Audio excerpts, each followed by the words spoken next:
हाय दोस्तों, good evening. कैसे हैं? आई होप अच्छे होंगे। चलिए तो आइए स्टार्ट करते हैं। हम लोग क्या पढ़े थे? शोषण किस प्रकार शरीर में होता है उसके बारे में हम लोग जाने थे, जो कि मतलब इसके बारे में कुछ पॉइंट्स डिस्कस कर दिया गया है, जो इसका पहला वीडियो था।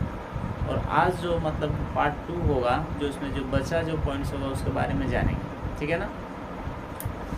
तो आज इस वीडियो में यह जानेंगे कि मतलब कि जो बचा पॉइंट था उसके बारे में बढ़िया से जानते हैं। और जो पहले वीडियो में मैं पढ़ा चुका हूँ उसका पहला पार्ट्स होगा और ये दूसरा पार्ट्स होगा, ठीक है ना। तो आप लोग वीडियो के साथ बने रहिए और बढ़िया से समझिए और मस्ती कीजिए, ठीक है। आइए स्टार्ट करते हैं।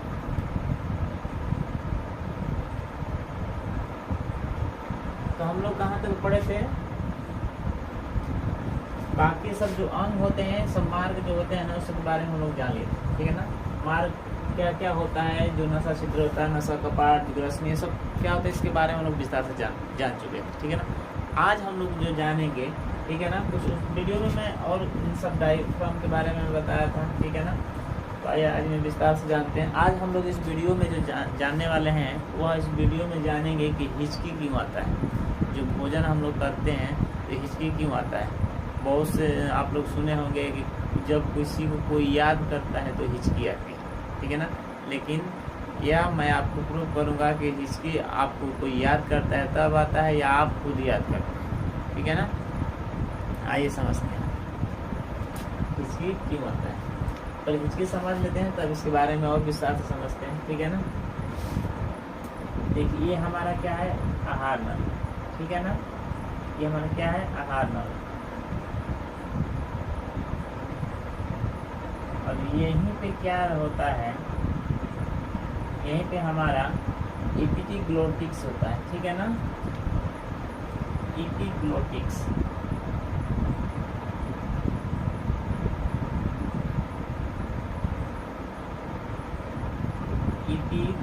होता है, ठीक है ना। इसको क्या कहते हैं? एपिग्लोटिक्स कहते हैं इसको, इस वाले भाग को, ठीक है ना।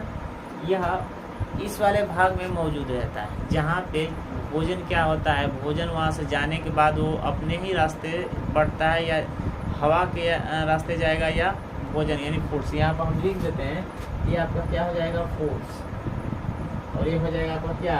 एयर।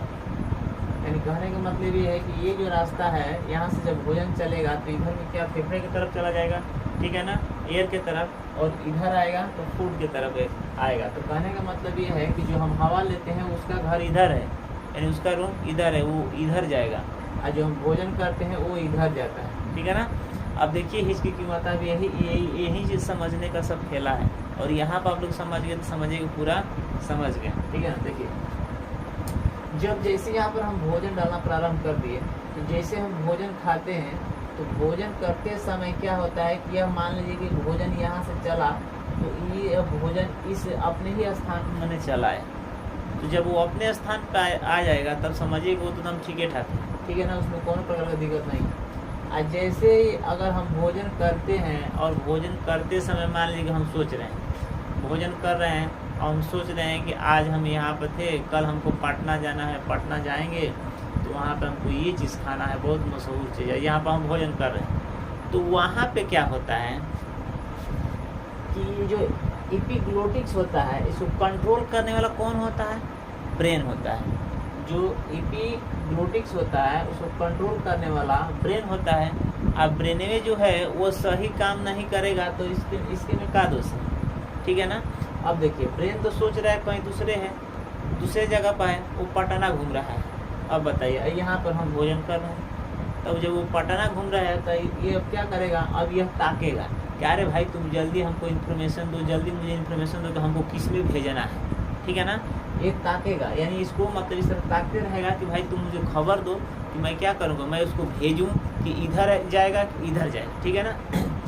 तो ये तो बेचारा पटना घूम रहा है, लेकिन देखिए जब ये पटना घूम रहा है तो ये ताकते ताकते जब थक जाता है तो क्या करता है कि अब ये भोजन वाले को जगह, यानी इसको ये घूम जाता है इस तरह का, ठीक है ना। ये इधर बंद कर लेता है, इस नाली को खोल देता है और इस नाली को क्या करता है? बंद कर लेता है। जब वह इस तरह का था, ठीक है ना, तो वो इस तरह घूम जाता है कि लो अब हमारे बस की नहीं, अब जो तुमको करना है करो।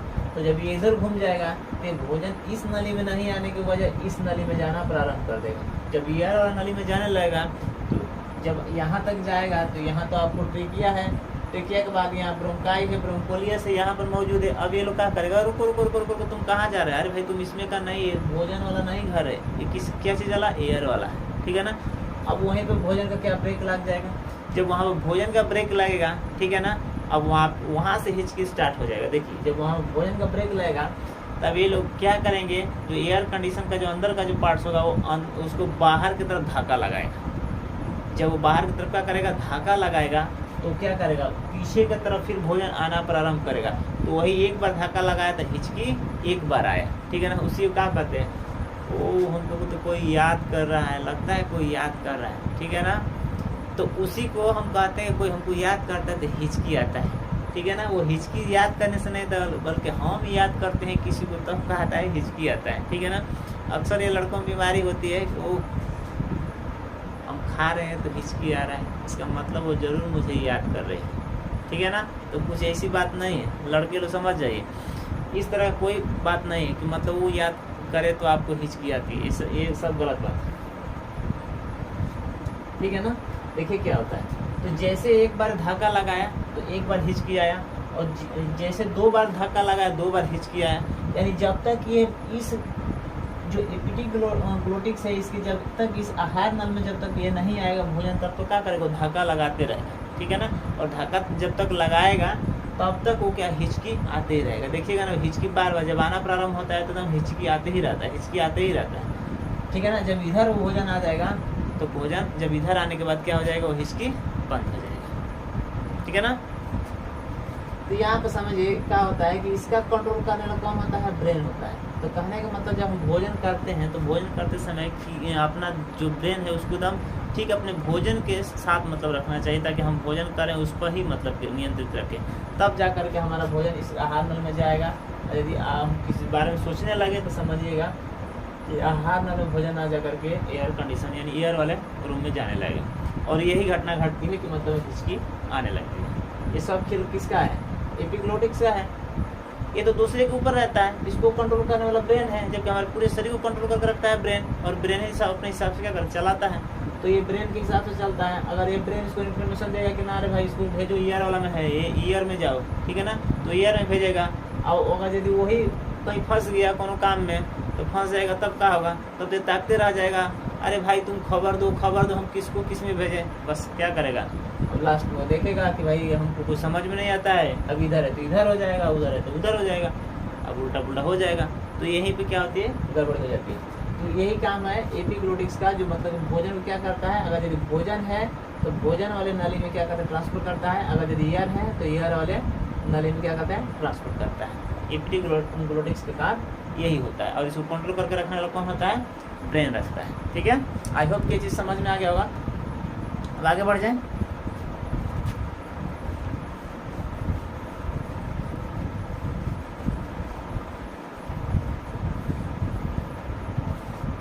हिचकी एगो बहुत पहले के समय लोग बोलते थे कि मतलब ये चीज़ सही है कि हिचकी आती है तो कोई याद करता है, लेकिन इसको सही रूप से देखा जाए, अब आप लोग बताइए क्या हिचकी कोई याद करता है तब आता है ना हम याद करते हैं तब हिचकी आती है। अब आप लोग समझ गए होंगे कि हम याद करते हैं तब हिचकी आती है, ना दूसरा कोई हमको याद करते हैं तब हिचकी आती है, ठीक है ना।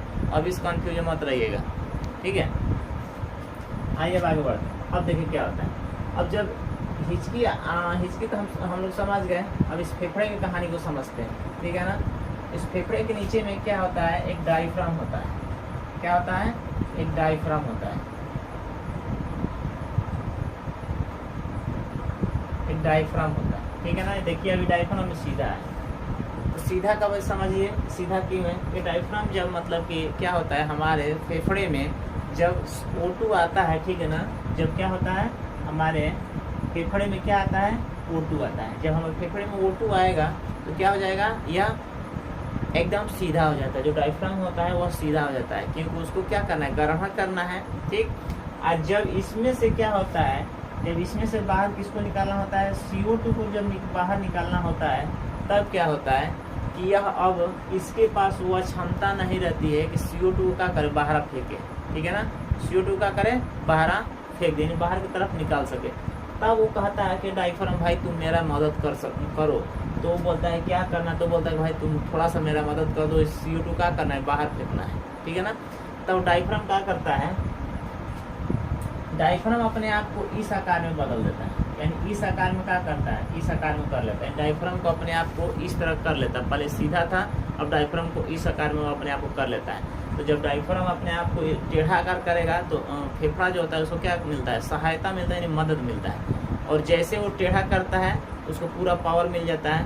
अब उसको क्या करता है, CO को बाहर की तरफ ढकेल देता है, यानी CO का धागा लगाता है। तो क्या करता है, CO2 बाहर की तरफ ये निकलना क्या होता है, यानी मतलब इस नली के द्वारा यहाँ से क्या होता है, O2 तो अंदर प्रवेश करता है, तो ये जब CO2 को बाहर निकालना होगा तो ये नली के द्वारा क्या करेगा, बाहर की तरफ प्रवेश हो जाएगा, निकल जाएगा, ठीक है ना। जैसे डायफ्राम धक्का लगाया वह CO2 का आगा इस नली के द्वारा बाहर की तरफ निकल जाएगा, ठीक है ना। ये चीज़ याद रखिएगा। हम लोग एक मिनट में कम से कम 16 से 17 बार क्या करते हैं, सांस को लेते हैं। एक मिनट में कम से कम 16 से 17 बार क्या करते हैं, सांस लेते हैं। ये दिन की बात है, यानी ये दिन की घटना है। और यहीं पर अगर हम रात में देखें तो एक मिनट में कम से कम 11 से 12 बार हम क्या करते हैं, लेते हैं, ठीक है ना। 11 से 12 बार हम क्या करते हैं, सांस को लेते हैं रात में। देखिए दिन में तो हमारा शरीर ज़्यादा वर्क करता है, तो दिन में हम कई बार सांस ले लेते हैं, ठीक है ना। इसीलिए दिन में ज़्यादा है, 16 से 17 बार है, ठीक है ना। लेकिन रात में देखिएगा, रात में आप मान लीजिए आप सोए और आप वहीं के पास में कोई आपका कोई रिश्तेदार सोया है, तो देखिएगा ना पूरा एक लंबा सांस खींचता है, ठीक है ना। क्या करेगा वो, पूरा एक लंबा सांस खींचेगा, लगता है कि 2 सांस का संति कहीं ले लेगा, ठीक है ना। तो इसीलिए क्या होता है कि उसमें समय कम लगता है, ठीक है ना। तो इसीलिए रात में 11 से 12 बार लेते हैं और दिन में 16 से 17 बार। अब यहाँ पर एक बात उठता है कि अगर ये तो हम एडल्ट का हो गया, और जो बच्चे छोटे होते हैं वो कितना लेते हैं, तो बच्चे जो छोटे होते हैं 1 मिनट में 27 से 28 बार लेते हैं, ठीक है ना। 27 से क्या करते हैं, 28 बार लेते हैं, ठीक है ना। देखिएगा ना वो हमेशा करते ही रहते हैं, ठीक है ना। तो इसीलिए उनमें क्या होता है, वो ज़्यादा बार लेते हैं, 27 से 28 बार लेते हैं। और जो बाकी हम लोग हैं 1 मिनट में, दिन में 16 से 17 और रात में क्या होता है 11 से 12 बार लेते हैं। इसे समझ में आ गया।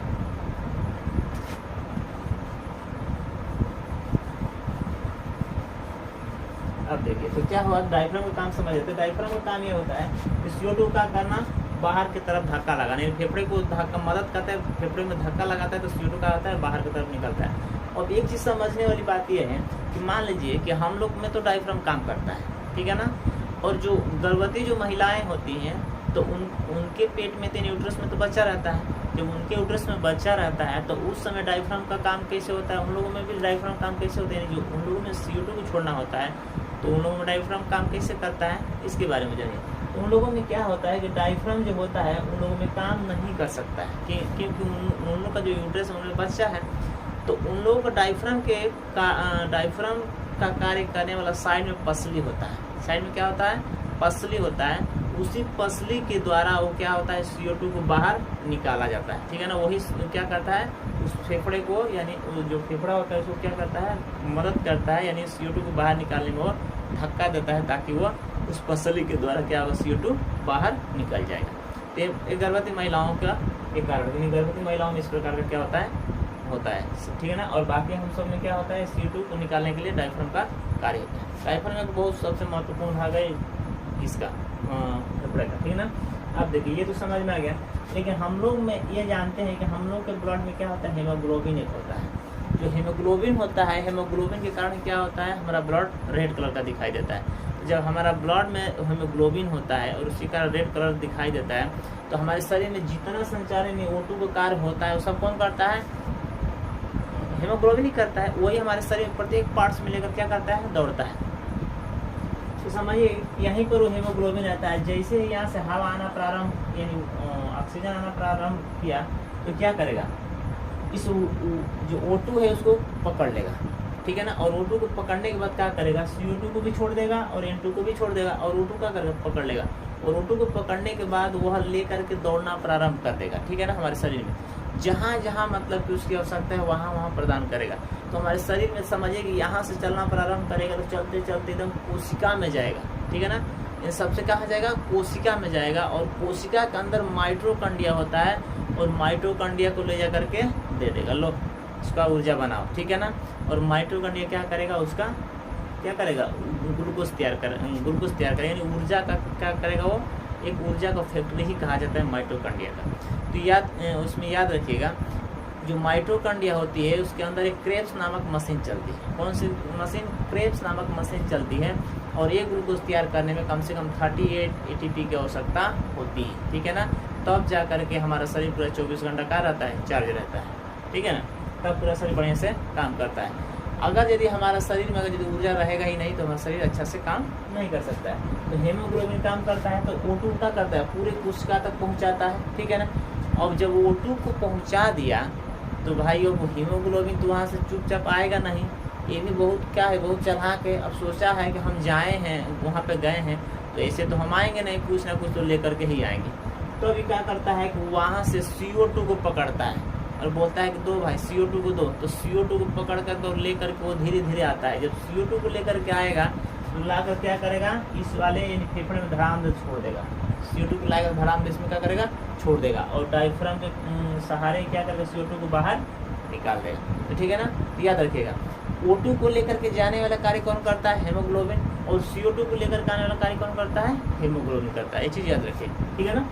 चलिए आगे बढ़ जाते हैं। ये चीज़ समझ में आ गया, आइए आगे बढ़ते हैं।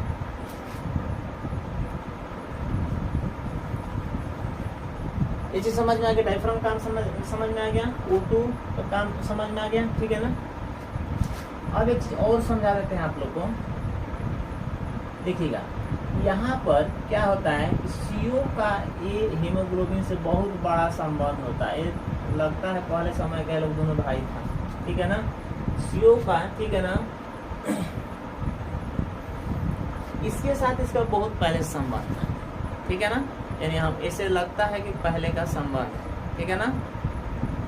कार्बन मोनोऑक्साइड, ठीक है ना, क्या होता है, कार्बन मोनोऑक्साइड होता है। देखिए अगर यदि गलती से एक कार्बन, अगर यदि CO और O2 और CO2 अगर ये तीनों साथ में आ गए तो ये क्या करेगा, हीमोग्लोबिन इसको छोड़ देगा, O2 को छोड़ देगा और CO2 को छोड़ देगा, और क्या करेगा, CO को पकड़ लेगा, बोलेगा तुम आओ, तुम्हारा ही काम है। क्योंकि हीमोग्लोबिन का कार्बन मोनोऑक्साइड से क्या है, ज़्यादा संबंध अधिक है, ठीक है ना, उससे ज़्यादा गहरा संबंध है, ठीक है।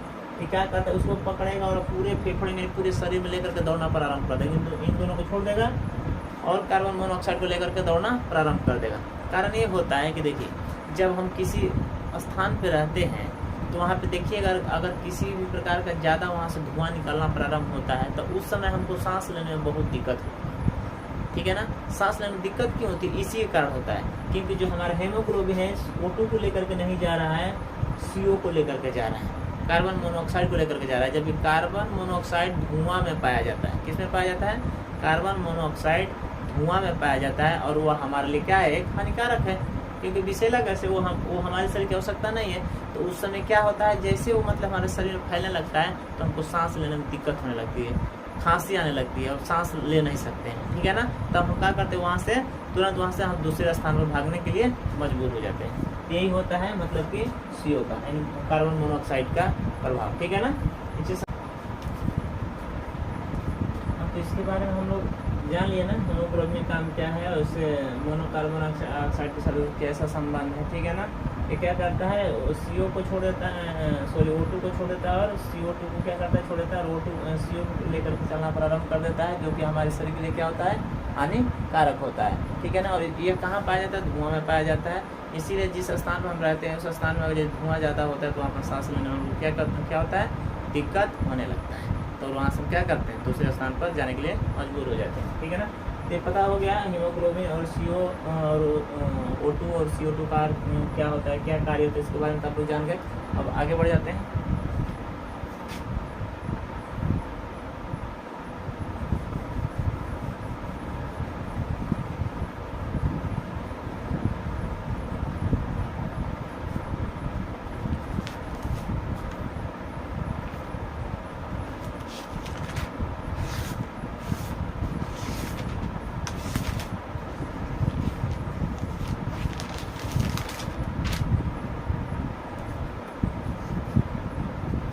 ठीक है ना। अब देखें जो टोटल मतलब कि जो टोटल हमारा फेफड़ा मतलब क्या करता है, सांस लेता है एक बार में, कम से कम एक बार में वो हमारा जो फेफड़ा कितना सांस ले सकता है, कम से कम एक डब्बा, यानी एक डब्बा कितना 500 ml, ठीक है ना। कितना ले सकता है 500 ml, ठीक है ना एक बार में, ठीक है ना। एक बार में कम से कम हमारा फेफड़ा जो होता है वो 500 ml क्या करता है, सांस को ले सकते हैं, यानी जो O2 होता है क्या कर सकता है, ले सकता है, क्या जिसको O2 को इतना 500 ml क्या कर सकता है, ले सकता है। वो एक जो 500 ml जो पानी का डब्बा देखते हैं ना, तो वह पानी का डब्बा से कम 500 ml एक बार में वो क्या करेगा, स्टोरेज कर सकता है और ले सकता है, ठीक है ना। अगर टोटल लंग्स का, अगर टोटल इस फेफड़े का अगर वॉल्यूम देखा जाए टोटल, तो कम से कम 6000, ठीक है ना, 6000 ml क्या करता है, स्टोरेज करता है। कितना करता है टोटल अगर यदि देखा जाए, टोटल लंग्स का अगर यदि वॉल्यूम देखा जाए, ठीक है ना, तो कितना होता है 6000 ml होता है, ठीक है ना। 6000 ml होता है, तो इतना कैपेसिटी करके क्या रखता है, लंग्स का कैपेसिटी क्या हुआ, कैपेसिटी टोटल जो लंग्स का जो फेफड़े का जो कैपेसिटी होता है कितना होता है, 6000 ml का होता है। 6000 ml क्या करता है, स्टोरेज करके वह रख सकता है, ठीक है ना। ये चीज़ समझ में आ गया। एक बार में हम कितना मतलब ले सकते हैं O2 को 500 ml, और लंग्स का जो फेफड़ा का पूरा कैपेसिटी है कितना है 6000 ml की, उतना वो क्या कर सकता है, स्टोरेज कर सकता है, ठीक है ना। इसके आगे वाले जानते हैं, ये तो समझ में आ गया। सबसे इम्पोर्टेंट टॉपिक आप पढ़ा रहे हैं, याद रखिएगा सबसे इम्पोर्टेंट टॉपिक है, और इसको आप लोग यदि नहीं समझेंगे, नहीं जानेंगे, समझिएगा कि आप लोग का बहुत नुकसान हो गया। मैं नहीं चाहता हूँ कि आप लोग का नुकसान कोई हो, ठीक है ना। आप लोग देखे होंगे जो मतलब कि जो पर्वत पर जाते हैं, तो पर्वत पर जाते हैं तो वहाँ के लिए क्या करते हैं, ऑक्सीजन लेकर के जाते हैं। जो सिलेंडर, ऑक्सीजन जो सिलेंडर होता है उसको क्या करते हैं, लेकर के जाते हैं। तो उस सिलेंडर में क्या खाली ऑक्सीजन रहता है ना, और कुछ रहता है उसमें, मिक्सचर रहता है। क्या रहता है देखिए, उसमें O2 रहता है प्लस N2 रहता है, इन दोनों का मिक्सचर रहता है उस पर्वत पर जाने के। जो लोग पर्वत पर जाते हैं, माने आकाशों में जाते हैं, उस समय क्या होता है, उस समय क्या होता है, वहाँ जो ऑक्सीजन का लेवल होता है वो ख़त्म हो जाता है, ना के बराबर हो जाता है, ठीक है ना। तो इसीलिए उसको क्या किया जाता है, ले करके सिलेंडर वहाँ पे जाया जाता है, ताकि वहाँ पे ऑक्सीजन लेने में किसी प्रकार का दिक्कत नहीं होगा। याद रखिएगा पर्वत पर O2 और N2 का क्या होता है, मिक्सचर होता है, ठीक है। दोनों को मिलाया हुआ ऑक्सीजन को लेकर के जाया जाता है, ठीक है ना। अगर समुद्र की बात कहा जाए, समुद्र की बात कहा जाए तो इसमें भी क्या होता है, O2 और प्लस N2 क्या होता है, मिला हुआ रहता है। आप M मत समझिएगा, N, ठीक है ना, N2 होता है, ठीक है ना। N2 क्या रहता है, वहाँ पर भी मिला हुआ रहता है। तो पर्वत पर भी O2 और N2 मिला रहेगा, और समुद्र में भी क्या रहेगा, O2 और N2 मिला रहेगा, बशर्ते बिकॉज कब, अगर 300 फीट अगर यदि अंदर की तरफ होगा तो O2 के साथ क्या हो जाएगा, O2 के साथ H यानी हीलियम मिल जाएगा, ठीक है ना। अब वहाँ पर नाइट्रोजन की आवश्यकता नहीं होगी, क्योंकि नाइट्रोजन की वहाँ पे क्या हो जाती है, कमी हो जाती है, और वहाँ पे क्या हो जाएगा, हीलियम को साथ में लेकर के O2 के साथ जाया जाता है। 300 फीट गहराई अगर यदि समुद्र से जाएगा तब की बात होती है, ठीक है ना। उस समय क्या होगा, O2 और He का मिक्सचर होता है, और जब तक वो इससे ऊपर यानी समुद्र यानी पर्वत पर यदि रहता है तो क्या O2 और N2 का मिक्सचर होगा, और यदि पर्वत पर जाएगा तो O2 और N2 का ही मिक्सचर होगा, ठीक है ना। अगर यदि समुद्र में अगर 300 फीट से नीचे जाता है तो N2 की जगह पर कौन सा आ जाएगा, हीलियम आ जाएगा, ठीक है ना। ये था हमारा श्वसन मतलब कि जो श्वसन तंत्र था, इसके बारे में हम लोग जाने, हमारा लंग्स किस प्रकार काम करता है, किस प्रकार हम सांस को लेते हैं, क्या क्या उसमें मतलब कौन कौन से मार्ग होते हैं, उसके बारे में हम लोग डिटेल्स जाने। आई होप कि यह वीडियो आप लोग को समझ में आया होगा, और इस लंग्स के बारे में यानी जो फेफड़ा होता है किस प्रकार कार्य करता है हमारे शरीर के अंदर, वह पूरा डिटेल्स आप लोग को समझ में आ गया होगा, ठीक है ना। अब आज की वीडियो में बस ये आज का चैप्टर हमारा समाप्त हो गया। लंग्स का जो चैप्टर है यानी श्वसन तंत्र जो चैप्टर है ये समाप्त हो गया। अब दूसरी वीडियो में जो हम लोग पढ़ेंगे तो वह दूसरे टॉपिक होगा जिसके बारे में डिस्कस किया जाएगा और विस्तार से उसमें जाना जाएगा। तो आई होप कि ये वीडियो आप लोगों को अच्छा लगा होगा। यदि अच्छा लगा होगा तो मेरे चैनल को सब्सक्राइब जरूर कीजिएगा और लाइक और शेयर जरूर कीजिएगा। ऐसे ही आप लोग को एजुकेशनल वीडियो इस चैनल पर मिलता रहेगा और आप लोग का भविष्य एक पूरा उज्जवल बन जाएगा। ठीक है, तो बस इस वीडियो में इतना ही तक। अब फिर अगले वीडियो में मिलते हैं, तब तक के लिए जय हिंद, जय भारत, बेस्ट ऑफ लक।